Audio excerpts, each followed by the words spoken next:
The hum of the server room was usually a comfort to Ethan, a steady, low thrum that spoke of order and control. But today, it felt like a countdown timer, each vibration a second ticking away toward impending disaster. He stared at the final presentation slides on his monitor, the clean, minimalist design belying the chaos simmering just beneath the surface. He had spent the last 48 hours, fueled by lukewarm coffee and a knot of anxiety in his stomach, ensuring every data point was triple-checked, every projection sound. The investor call was in less than an hour, and it wasn't just another quarterly update. It was a lifeline.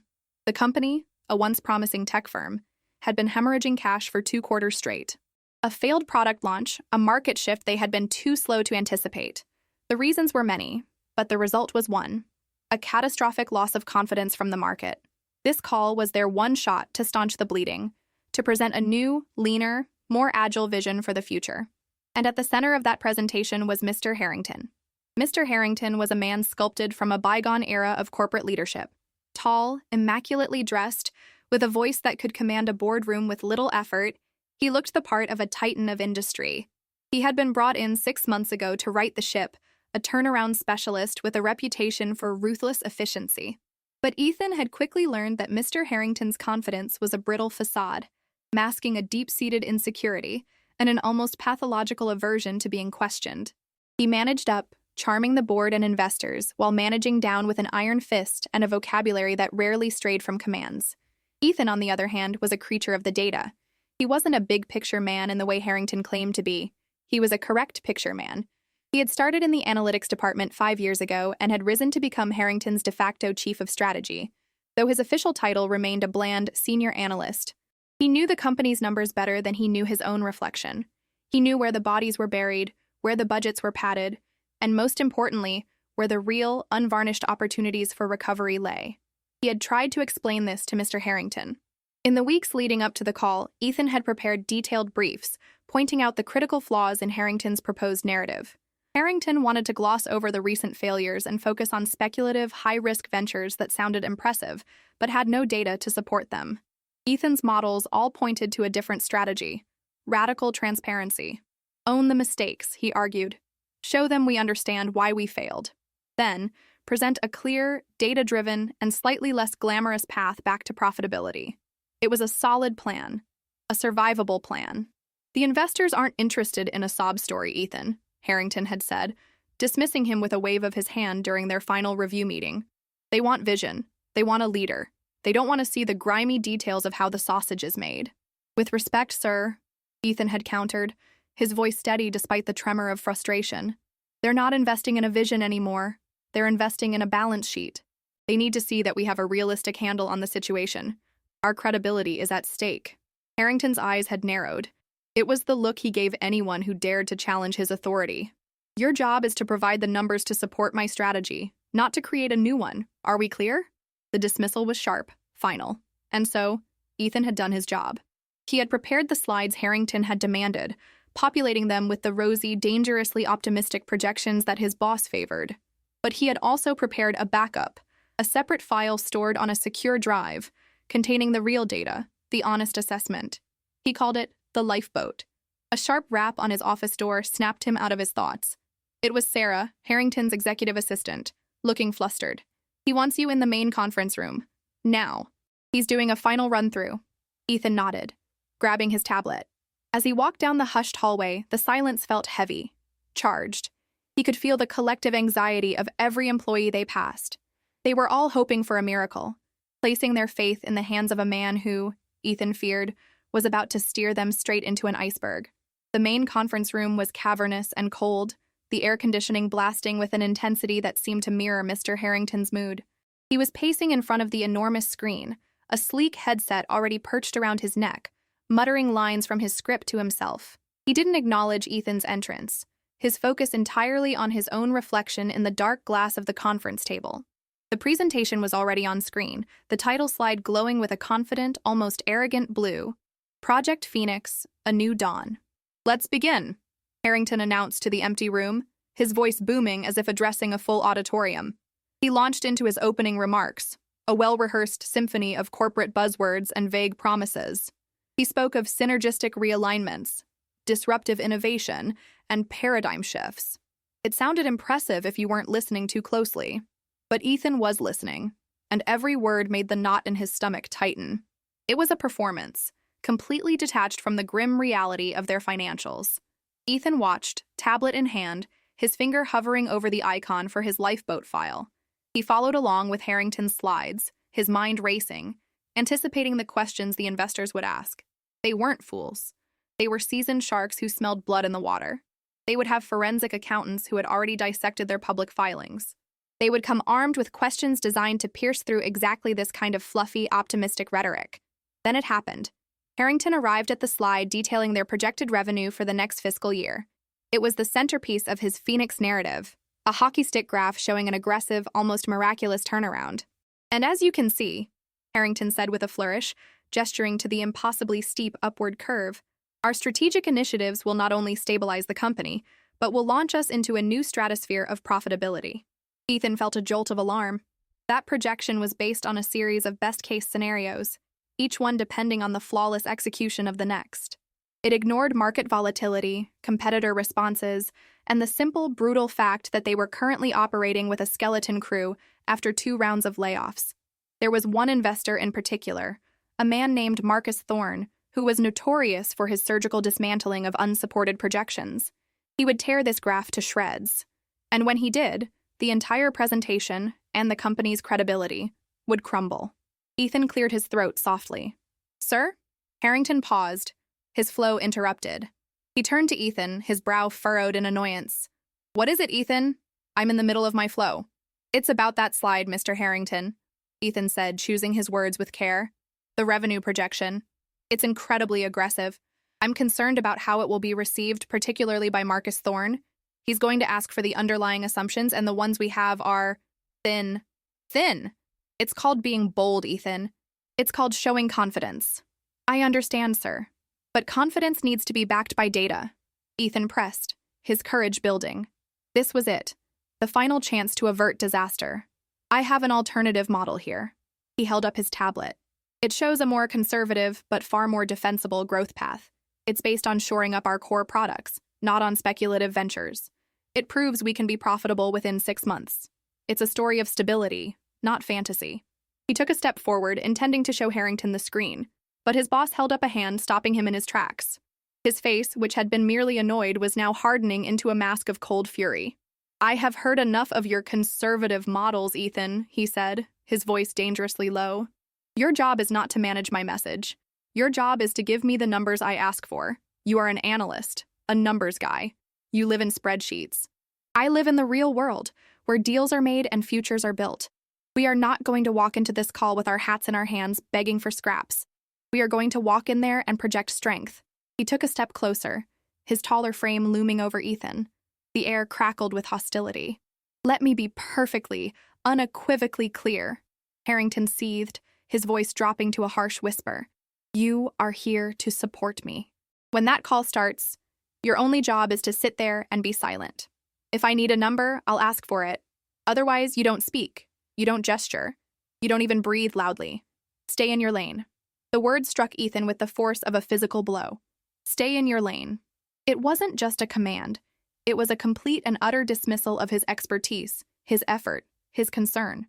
It was a reduction of his entire professional identity to that of a human calculator. In that moment, something inside Ethan shifted. The frantic, desperate need to save the company, to save Harrington from himself, evaporated. It was replaced by a sudden, chilling calm. The knot of anxiety in his stomach didn't just loosen, it vanished. He looked at the arrogant, self-assured man in front of him, a man so blinded by his own ego that he was about to single-handedly destroy the livelihoods of hundreds of people. And he made a decision. Ethan lowered his tablet and gave a slight, almost imperceptible nod.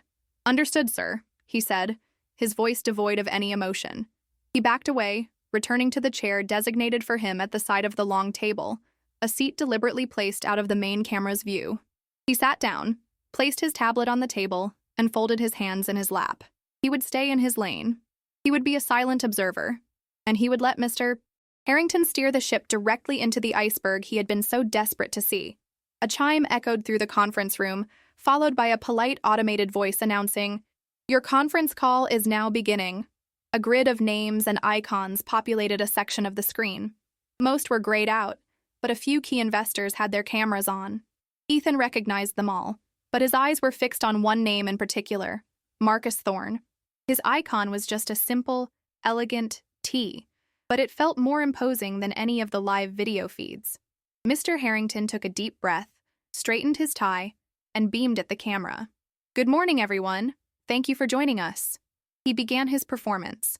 For the first 15 minutes, it was almost convincing. Harrington was a master salesman, and he spun his tale of Project Phoenix with practiced charisma. He moved smoothly from slide to slide, his voice a confident baritone, painting a future so bright it was blinding. Ethan watched the chat window on the side of the screen. A few polite softball questions came in, which Harrington answered with ease. He was in his element, a king addressing his court.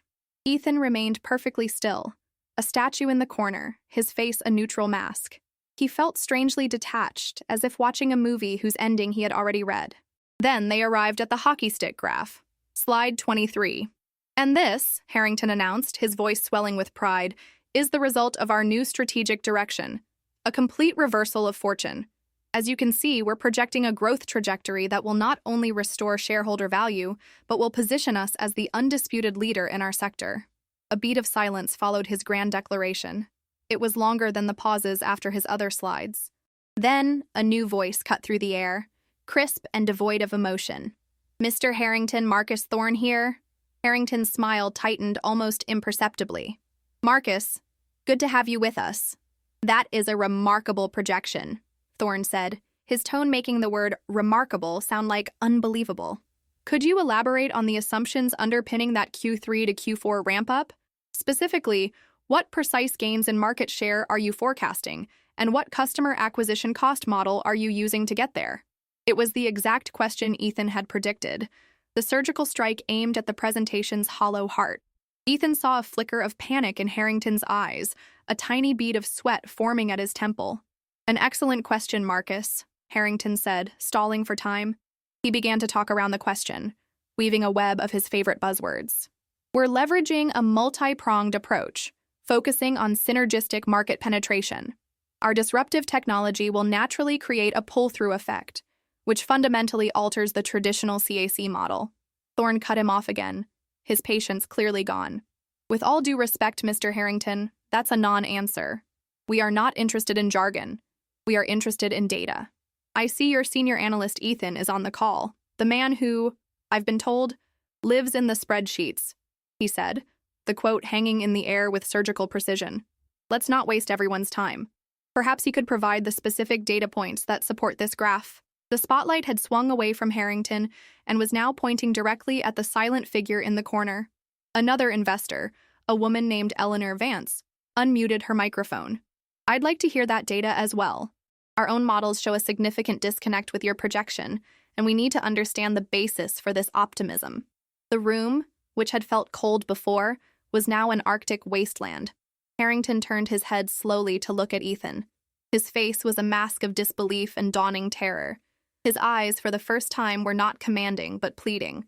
They screamed a silent order. "Save me." He gave a tiny, almost invisible nod, a desperate invitation for Ethan to speak, to do what he did best, to pull a rabbit out of the hat and make the numbers work. He was no longer the arrogant commander. He was a drowning man begging for a rope. Ethan met his gaze. He felt the weight of hundreds of jobs, the future of the company, the pleading look of his boss, all of it resting on him. He thought of Harrington's words, "Stay in your lane." He thought of the dismissal, the humiliation. But more than that, he thought of the fundamental lie at the heart of the presentation. To speak now would be to validate that lie, to become complicit in the fantasy that would only lead to a slower, more painful death for the company. His silence was no longer just about obedience or revenge. It was about integrity. And so, he did nothing. He did not speak. He did not move. He simply held Mr. Harrington's gaze, his expression unchanging, offering no rescue. The silence stretched. 5 seconds. 10. In the world of conference calls, it was an eternity. The investors on the video grid exchanged knowing glances. The silence was the answer. It was louder and more damning than any number Ethan could have provided. It confirmed everything they suspected. The Emperor had no clothes. Harrington's face went from pale to ashen. The illusion of control was gone. He turned back to the camera, a deer in the headlights. Well, Ethan is our analyst. He focuses on the raw data. The big picture strategy is my purview, he stammered, his voice cracking. He tried to invent an answer for Thorne, but he was lost. He started throwing out random numbers that contradicted the previous slides, mixing up metrics, his words tangling into an incoherent mess. The masterful performance had devolved into a public unraveling. The call was over long before it officially ended. Marcus Thorne delivered the final, fatal blow with polite, brutal efficiency. "Thank you, Mr. Harrington. That was very illuminating." He disconnected. One by one, the other investors followed suit, their icons vanishing from the screen like lights winking out, each disappearance a nail being hammered into the company's coffin. Finally, only the glowing Project Phoenix slide remained, a monument to hubris in the profound, tomb-like silence of the conference room. Mr. Harrington stood frozen for a long moment, his shoulders slumped, his immaculate suit suddenly looking 2 sizes too big for him. He fumbled to remove the headset, his fingers clumsy, and it clattered onto the polished wood of the table, the sound echoing in the stillness. He stared at his own haggard reflection in the dark surface, a man defeated not by the market or his competitors, but by his own reflection. He looked old, broken. He slowly sank into his chair at the head of the table, his gaze fixed on the meaningless graph on the screen. He finally turned his head to look at Ethan, his eyes searching the younger man's face for some sign of triumph, of betrayal, of anything but the unnerving calm he found there. The fury Ethan had expected wasn't there. It was something worse, a hollow, broken bewilderment. "You sat there," Harrington whispered, his voice raspy, barely audible. "You just sat there. You let them crucify me. I gave you the signal. I was asking for your help." Ethan, in the chilling calm that had enveloped him, finally broke his silence. He stood up and walked to the table, his footsteps the only sound in the room. He placed his own tablet next to Harrington's discarded headset. He tapped the screen, bringing up the lifeboat presentation, its title slide simple, direct, and honest. A realistic path to profitability. "They didn't crucify you, sir," Ethan said, his voice steady and clear, devoid of accusation but firm with conviction. "They asked for the truth after you spent 20 minutes telling them a fairy tale. Your signal wasn't a request for help. It was a request for me to lie with you. My job, as you so clearly defined it, was to be silent. And for the first time today, being silent was the most honest thing I could do." He gestured to the tablet. "This is the truth. This is the lifeboat I tried to show you. It's not glamorous. It doesn't have a hockey stick graph, but it's real. It's a plan for survival, not for fantasy. It shows a path to profitability in 6 months. It's built on our strengths, acknowledges our weaknesses, and respects the intelligence of the people we're asking for money. It's the presentation I begged you to consider." Harrington stared at the screen, at the conservative but solid projections, the honest assessment. For the first time, a flicker of understanding of the colossal scale of his misjudgment seemed to cross his face. It was quickly extinguished by a pathetic, sputtering rage. You were supposed to support me. That's your job. You are an analyst." "No," Ethan said, the single word sharp and final, cutting through the excuses. "My job is to protect this company. Your strategy was a threat, and your ego was a liability. There's no lane to stay in when the driver is aiming for a cliff." He took a deep breath. "I am resigning. Effective immediately." He didn't wait for a response. He turned and walked out of the conference room, leaving the man to the silence and the glowing lie of his shattered phoenix. He walked through the quiet office, past the anxious, questioning faces of his colleagues, their unspoken questions hanging heavy in the air. He didn't offer them false hope or explanations. He just kept walking, out the main doors and into the bright, indifferent sunlight. He felt a profound sense of loss, but also, for the first time in months, a feeling of clean, unburdened freedom. The next 2 weeks were a blur of uncertainty.